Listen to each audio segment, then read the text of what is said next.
दुलाराय बर' फरायसा आफादा माहारियारि आफाद हिसाबै जों जेब्लायबो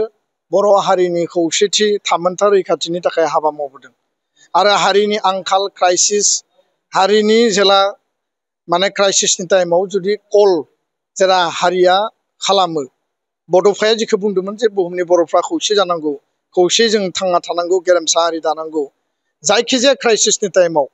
राजनीतिक क्राइसिस सामाजिक क्राइसिस जोंनि रांखान्थि सोलोंथाइनि क्राइसिस बा मालाबा जोंनि गेजेराव माने हारियारि दाङाबाजि जि कनफ्लिक्ट राइट्सफोर जादों एबसुआ गासै जातीय आफादफोरखौ लानानै आरो पलिटिकेल नन पलिटिकेल जोंनि इन्टेलेक्सुयेलफोरखौ लानानै ज' बुथुमनानै जों गसंथादों हारिनि सिनस्रि बायदि जोङो माने एक्टिभ युथ फर्स हिसाबै खामानि मावबोदों आरो बेखायनो जेब्लायबो एबसुनि सायाव हारिनि समाजनि बयबो मोनसे फोथायनाय हास्थायनाय लुबैनाया थायो जे एबसुआ जाहाथे हारिखौ खौसेयै बड'फाया जे स्ल'गानजों जोंनो लामा होनानै गालांदों बेजों जाहाथे हाबा मावलाङो आरो बे बिबानखौ लानानै जोङो थांनाय समफोराव रल लाबोदों खामानि मावबोदों आरो जोङो गावस्रा गावस्रि थासारिखौ सामाजिक भाबै जों खौसेथि खालामदों मालाबा जों राजनीतिक गावस्रा गावस्रिखौबो जोङो खावलायदों जे बोरैबा ज'है जों आवगायलांनो हायो नामा थांनाय बोसोराव जों खावलायदोंमोन जे बर'नि जि आनसलिक राजनीतिक दल UPPL BPF खौसे आवगायलांनो हायो नामा बुजाबुजिनि आधाराव बे समाव बिथांमोननि हान्जानि टप दैदेनगिरिफोरनि गेजेराव सावरायनायबो जादोंमोन एबसुनिफ्राय हाग्रामा महिलारि बिथां मानगोनां प्रमद बर' बिथांमोनखौ सानैखौबो जों आलादा आलादायै लोगो हमनाय जादोंमोन बिथांमोननि गोसोनि खोथाखौ आरो बे खोथाखौनो लानानै दिनै हाग्रामा महिलारि बिथाङा गुबुन गुबुन मिडियायाव बुंनाय जों नुदों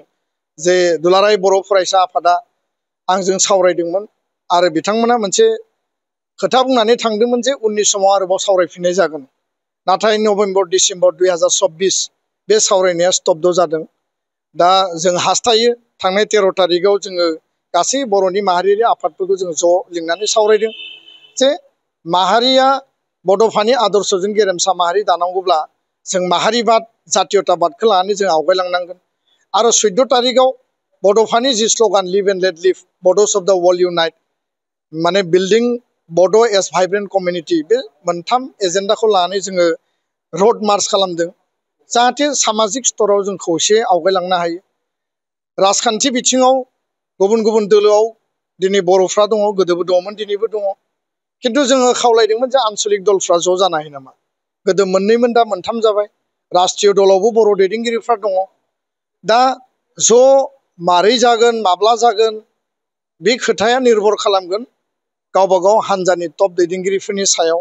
मा एजेन्डाखौ लानानै जोङो खौसे आगान सुरलांगोन खिन्थु हारिया जेब्लाबो खौसे लुबैयो दा बे खोथाखौनो जोङो मालाबा सम सुबिदा आरो खाबु जायोब्ला दुलाराय बर' फरायसा आफादा जों जेब्लाबो सावरायनो थाखाय रेडि नाथाय सावरायनायनि जि खोथा बाथ्रा बा बे परिबेस परिस्थितिया निर्भर खालायगोन बै जे आनसलिक बर'नि राजनीतिक दल दङ मोननैमोन दा मोनथाम जाबाय बिथांमोननि दैदेनगिरिफ्रासो बिनि डिसिसनखौ लानांगोन जे बिथांमोना आवगायबोगोन ना बोआ बा मा परिबेस परिस्थितियाव बबे एजेन्डाखौ लानानै रायलायगोन दा बेखायनो जोंनिफ्राय आपिला जेब्लाबो थागोन हांख्रायनाया जेब्लाबो थागोन जे जोङो जुदि ज' ज'यै आवगायलांनो हायोबा हारि दानायाव बड'फानि जि आदर्श दंमोन बियो माने मोगथाङाव जोङो रोखायै मोनफुंनायाव गोरलै जागोन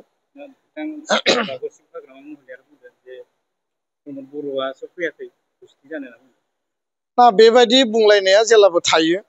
मोनसे सासेया मोनसे बुङोब्ला गुबुन सासेया मोनसे बुंगोन गावबा गावनि जुक्तिखौ बयबो होगोन बेफोर जुक्तिफोरा गावबा गाव लेभेलाव थागोन खिन्थु जोङो सर्बसाधारन बा साधारन रायजो राजाया मा लुबैयो हारियाव जेब्लाबो समाज बिथिंनि खौसेथि आफादफोरनि खौसेथि राजखान्थियावथ' जेब्लाबो गावस्रा गावस्रि थायो दोलोआ आलादा आलादा आलादा आलादा फिल'सफि आइडिय'लजिखौ लानानै बयबो आलादा आलादा दोलोआव खामानि मावो खिन्थु जोंनि सार्थ'आ जाबाय ग्रेटार इन्टारेस्टआव जोङो बिदा फंबाय जिहेथु मोनसे समाव ज' ज' नांबोदोंमोन आरो आन्दलननि गेजेरजोंनो मोननै दोलो जोनोम जाबाय दा मोनथाम जाफैबाय बे दोलोफ्रा सार्थ'आ जुदि हारि दानायनिब्ला जातीयताबादब्ला आरो जोंनि ओनसोलखौ जौगाहोनायनि जुदि सार्थ'ब्ला बबेबा पइन्टआव जोङो ज'है सावरायलायनानै आवगायलांनो हायो नामा खोथाया बेसो बुंलायलायनायाथ' थागोन रायज्लायबाय थानाय समावबो नांलायलायनाया थागोन गावबा गाव जुक्ति गावबा गाव माने लजिकखौ आर्गुमेन्टखौ बयबो होगोन दा बेखायनो जोङो लुबैदों जे बिसायख'थिनि समाव जाहाथे भायलेन्स जाया कनफ्लिक्ट जाया बिदा फंबायनि गेजेराव गाज्रि परिबेस फैया सिगांनि बायदि जाहाथे नांलाय खमलाय बेबायदि गाज्रि थासारिया जाहाथे पलिटिक्सनि बा दानि जि प्रपज बिटिसि इलेक्सन जानो गोनां 1-2 मास दंबावो बे समाव जाहाथे खुनु भायलेन्स खुनु कनफ्लिक्ट जाहाथे जाया बिदा फंबायनि गेजेराव जों बेखौ लुबैयो गोजोन्थों जोङो मा लामाजों आवगायगोन बेयो उननि खोथाया जाहैबाय दा हारिनि खौसेथि हारि दानाय आरो बड'फानि आदर्शजों हाबा मावलांनाय बे एबसुनि एजेन्डा गोजोन्थों